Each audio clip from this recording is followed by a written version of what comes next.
Hi everyone, welcome back to Educat Pro. I'm back again with another IELTS video. Thank you so much आपने last आइल्स reading video पे इतना ज़्यादा support और इतना ज़्यादा appreciation दिखाया। इस ट्रिकी टॉपिक पे स्टूडेंट्स को काफ़ी प्रॉब्लम्स आती हैं, उनके बैंड्स कम हो रहे हैं। मुझे काफ़ी स्टूडेंट के मैसेजेस आए कि हम राइट टेक्निक्स यूज़ नहीं कर पाते हैं, आंसर्स गलत हो जाते हैं।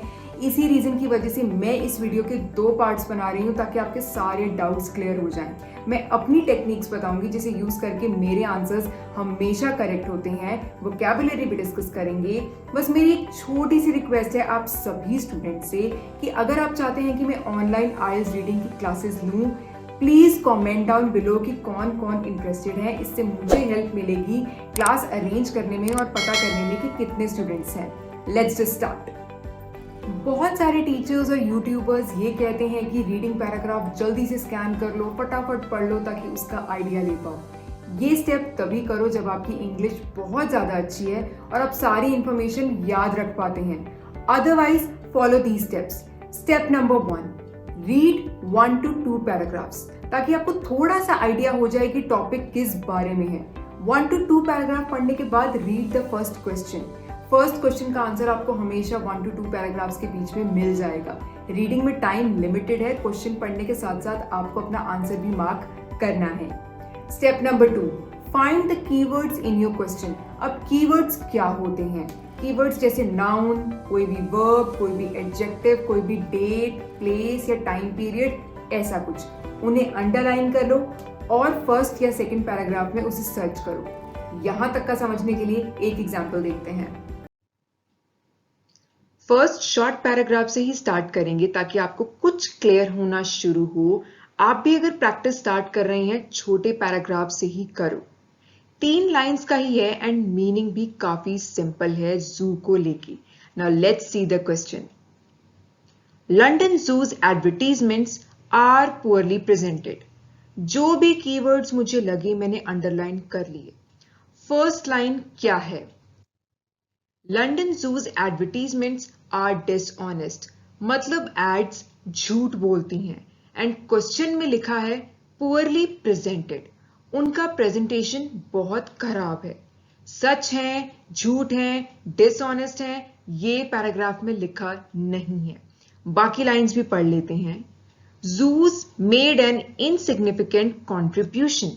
इनसिग्निफिकेंट इसका मतलब है नॉट इंपॉर्टेंट, इंपॉर्टेंट का बिल्कुल ऑपोजिट। कोई खास कंट्रीब्यूशन नहीं किया है पिछले कुछ सालों में।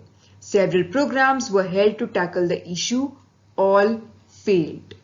एड्स के बारे में कहीं भी और कुछ भी मेंशन नहीं किया है, इसीलिए इस क्वेश्चन का आंसर है नॉट गिवन। क्योंकि एड्स अच्छे से प्रेजेंटेड हैं या बुरे से ये कहीं भी पैराग्राफ में मेंशन नहीं किया है। डिसऑनेस्ट इसका मतलब है वो गलत इंफॉर्मेशन दे रहे हैं। दोनों चीजों में डिफरेंस है, dishonest and poorly presented. So the answer is not given. Reading exam आपकी 2 चीजें चेक करता है। पहली कि आपकी इंग्लिश कितनी अच्छी है, दूसरा आपका डिटेल्स पे ध्यान कितना ज्यादा जाता है। स्टूडेंट्स इसकी जगह फोकस नहीं करते हैं, बस शॉर्ट ट्रिक्स ढूंढते हैं कि हमारे कीवर्ड्स मैच हो जाएं, जल्दी से हम आंसर मार्क कर दें। This is completely wrong.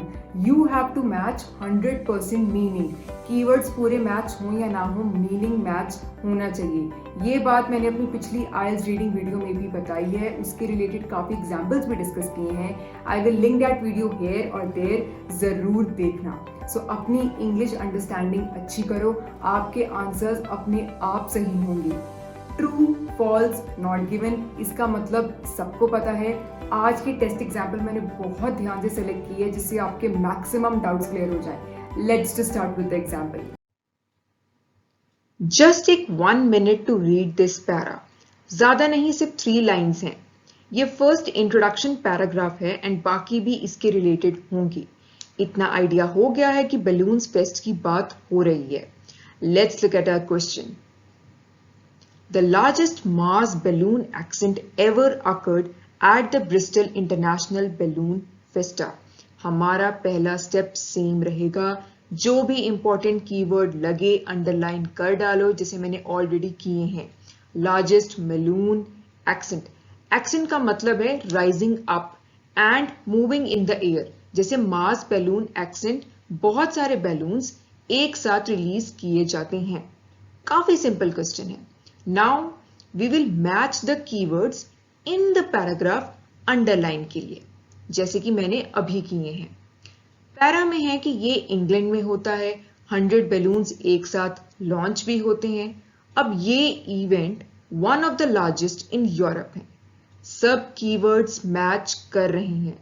Mass balloon accent fest का नाम। अब डिटेल्स पे ध्यान दो बहुत बहुत अच्छे से। Largest balloon occurred at Bristol balloon fiesta. Para में देखते हैं 100 बैलून्स एक साथ लॉन्च होते हैं and is now one of the largest in Europe. Question में ऐसा कुछ भी मेंशन नहीं है कि यूरोप है, वर्ल्ड है या क्या है, सिर्फ है वन ऑफ द लार्जेस्ट, मतलब सबसे लार्जेस्ट में है या नहीं, ऐसा कुछ भी पैराग्राफ में मेंशन्ड नहीं है, तो हमें इंफॉर्मेशन भी क्लियर नहीं है। Answer is not given.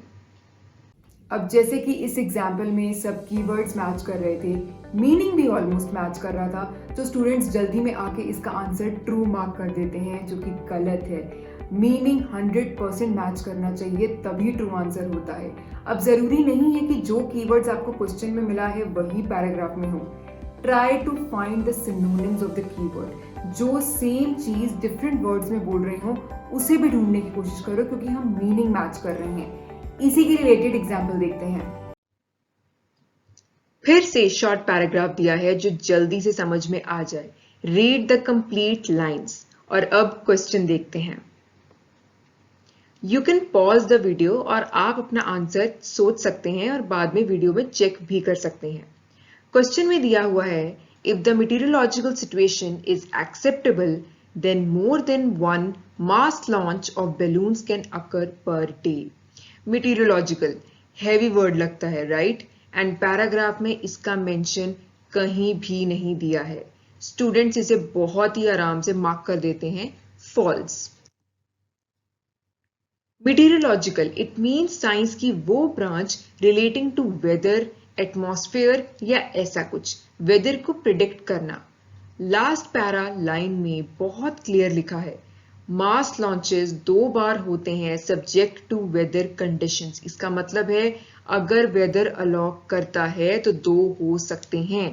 Question में भी बिल्कुल सेम लिखा हुआ है कि अगर वेदर सही है, अलॉट करता है, 1 से ज्यादा लॉन्च एक दिन में हो सकते हैं, तो हमारा आंसर बन जाता है ट्रू। वेदर कंडीशंस का पैराफ्रेज है मीटीरियोलॉजिकल, दोनों सिनोनिम्स हैं।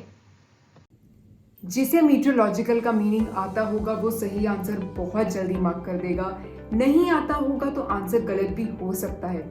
इसलिए मेरी टिप यही है कि जितना हो सके अपनी इंग्लिश अच्छा करने की कोशिश करो, ज़्यादा से ज़्यादा इंग्लिश आर्टिकल्स पढ़ो ताकि आपको न्यू वर्ड्स का आइडिया होता रहे। रीडिंग टेस्ट में आपको कंफ्यूज करने की मैक्सिमम कोशिश की जाती है ताकि स्टूडेंट्स आंसर गलत ही मार्क करें। अभी तक वीडियो देख रहे हो, please like, share and subscribe, इससे मुझे बहुत बहुत ज़्यादा हेल्प मिलती है। सारी एग्जाम्पल कवर करते हैं अब। ये पैराग्राफ भी बैलून से ही रिलेटेड है। मैंने इस बड़े पैराग्राफ को छोटे छोटे पैराग्राफ्स में डिवाइड कर दिया है ताकि आपको आंसर ढूंढने का आसानी हो और पहले प्रैक्टिस बने। क्वेश्चन देखते हैं अब। A night glow event takes place on each evening of the festival. बड़ा आसान क्वेश्चन है। नाइट क्लो इवेंट फेस्टिवल की हर इवनिंग में होता है। अब कीवर्ड फाइंड करो। नाइट क्लो कब होते हैं? Thursday night 9:30 PM, another night glow on Saturday night. Night glow in 2 evening days में होते हैं, हर इवनिंग में नहीं। क्वेश्चन में लिखा है ईच इवनिंग, पैराग्राफ में क्लियरली लिखा है कि इन 2 नाइट्स को ही होते हैं, तो क्लियरली हमारा आंसर है फॉल्स। लास्ट पैराग्राफ देखते हैं इसी सेम एग्जाम्पल का। बहुत छोटा है लेकिन ध्यान से पढ़ना क्योंकि थोड़ा ट्रिकी है। क्वेश्चन देखते हैं। The decision to close the Clinton Suspension Bridge in 2003 was made by the local traffic police.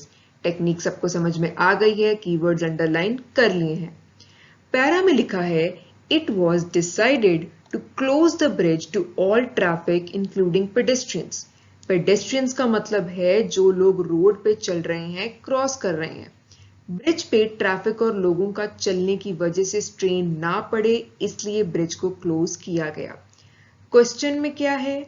Bridge close करने का डिसीजन लोकल ट्रैफिक पुलिस ने लिया। क्या लगता है क्या आंसर होगा? ये फ्रेज देख के स्टूडेंट्स हमेशा कंफ्यूज हो जाते हैं। To close the bridge to all traffic, ये डिसीजन बंद करने का किसने लिया, ये पैराग्राफ में कहीं भी मेंशन नहीं किया है। ट्रैफिक का पढ़ के ट्रैफिक पुलिस बिल्कुल भी एज्यूम मत करना। तो आंसर है not given. That's it for today's video. मैं बहुत जल्दी इस वीडियो का सेकंड पार्ट भी रिलीज करूंगी। तब तक मैंने आईएलटीएस प्रिपरेशन की पूरी एक प्लेलिस्ट बना रखी है। I will link it here. सारी जाके देखो, प्रिपरेशन करो, कमेंट डाउन करो मैं और कौन सी ऐसी वीडियोस बनाऊं जिससे आपकी हेल्प हो पाए। Please follow me on Instagram and also subscribe to this channel. Till then bye.